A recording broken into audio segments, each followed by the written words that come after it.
నమస్తే, welcome to 24/7.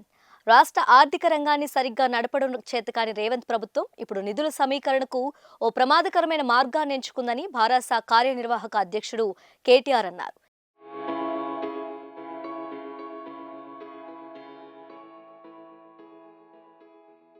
ఈ మేరకు ఎక్స్లో ఆయన పోస్ట్ చేశారు. తెలంగాణ పరిశ్రమల శాఖకు చెందిన 20,000 కోట్ల విలువైన 400 ఎకరాల ప్రభుత్వ భూములను ప్రైవేట్ ఫైనాన్స్ కంపెనీలకు తాకట్టు పెట్టి 10,000 కోట్లు సమీకరించాలని సర్కార్ భావిస్తుందని ఆరోపించారు. దీనికి మధ్యవర్తిగా ఒక మర్చెంట్ బ్యాంకర్ను పెట్టి వారికి 100 కోట్ల కమిషన్ ఇచ్చేందుకు సిద్ధమైందని చెప్పారు. ఈ మతిలేని చర్య వల్ల తెలంగాణ ప్రగతి శాశ్వతంగా కుంటుపడుతుందన్నారు.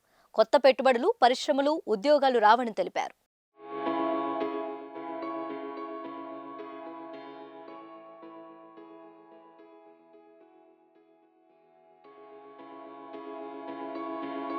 కోకపేట, రాయదుర్గం వంటి ప్రాంతాల్లోనే ఎక్కువగా ఐటీ పరిశ్రమలు వస్తున్నాయి. అలాంటి చోట 400 ఎకరాలు ప్రైవేట్ సంస్థలకు తనఖా పెట్టడం అనాలోచిత చర్య.